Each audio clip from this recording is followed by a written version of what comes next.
The Vault Bazaar did not welcome travelers. It tolerated them. Built into the rib cage of an ancient mining asteroid, its corridors throbbed with flickering neon and the pulse of questionable machinery. Everything was for sale there: plasma cores, stolen star maps, illegal biotech, dreams harvested from comatose profits.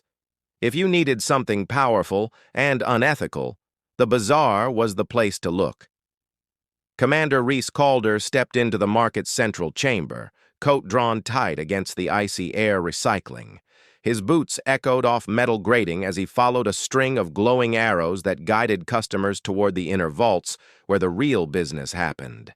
He had come for one purpose: a weapon, anything, capable of stopping the Luxian war front that had already consumed 7 colonies. He no longer cared about legality, morality, or reputation. He cared about survival. When the arrow trail ended, he found himself facing a narrow door of shimmering lattice glass. An eye slit opened, scanning him. "Designation?" a distorted voice asked. "Calder. Reese Calder. I was told Master Ekos has what I'm looking for." The door silently slid aside. The chamber beyond smelled of coolant and antique books. A strange combination. Half the walls were covered in cages, some empty, some containing mechanical limbs, some housing dormant drones suspended in blue gel. At the center of the room stood Ekos, the infamous artificer, hunched over a floating display.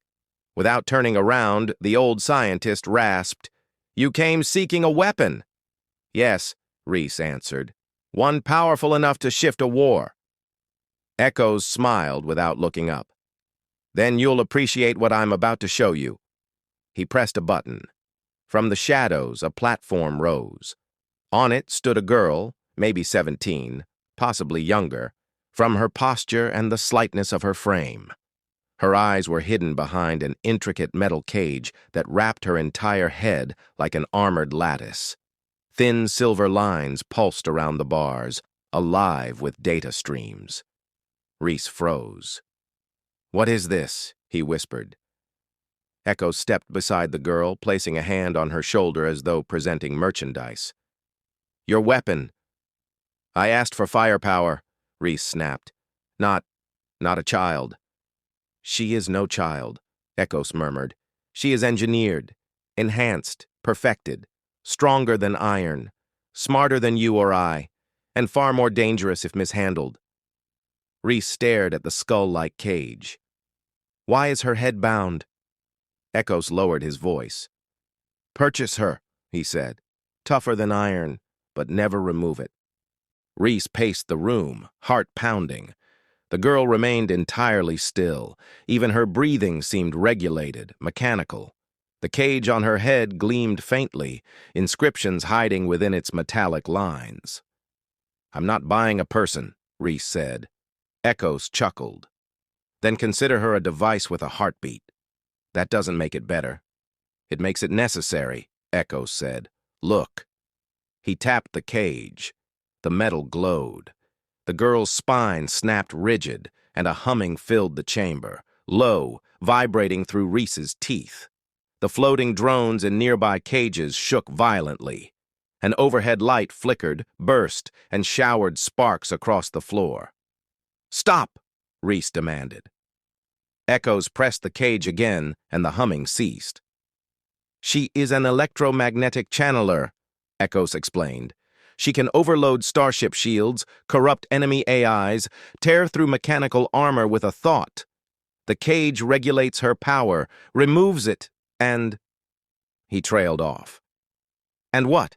Reese asked. Ekos looked at him with sudden, heavy seriousness. "She will burn the world around her until only silence remains."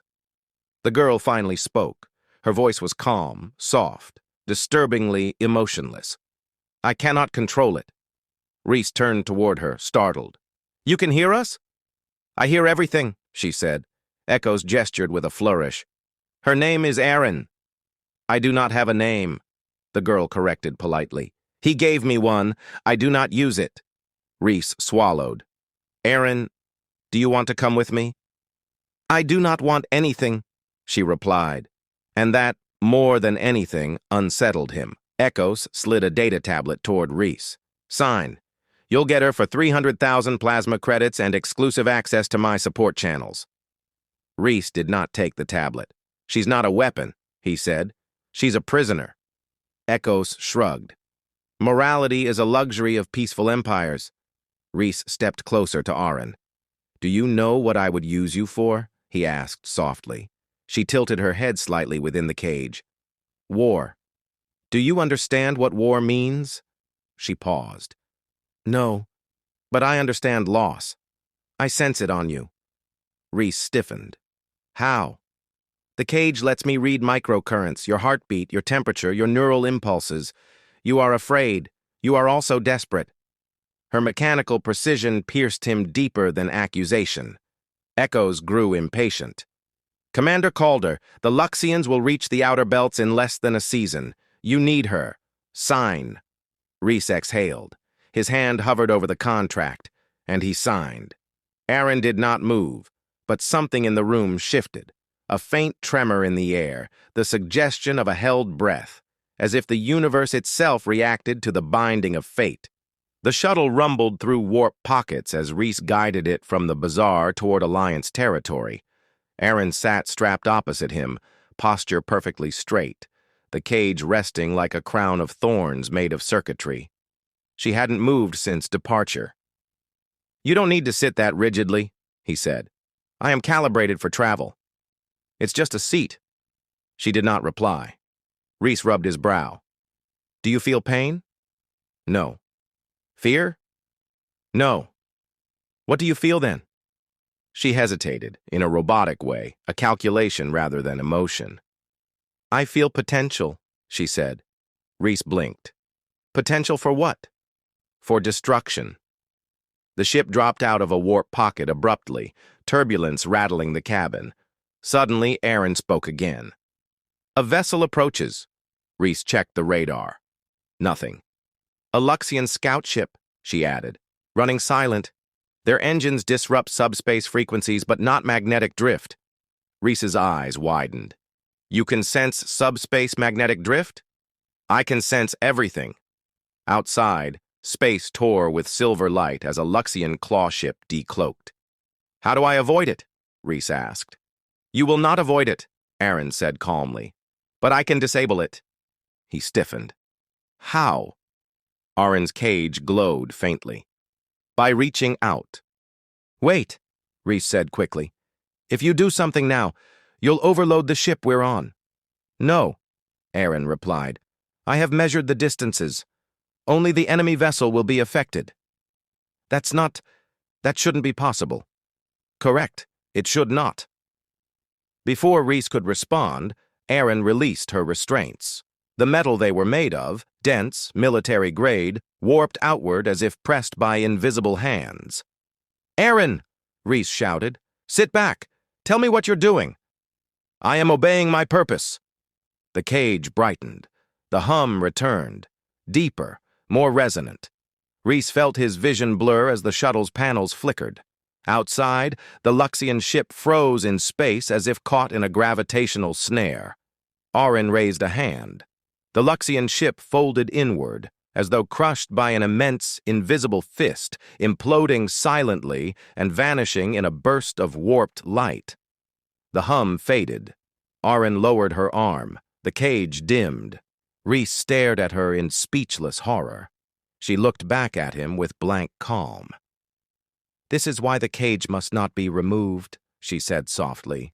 Without it, my radius of destruction would have included you. Reese swallowed hard. We'll talk later, he muttered, turning shakily to the controls. I anticipate that conversation, Auron replied. But her tone suggested anticipation was not an emotion, merely a calculation.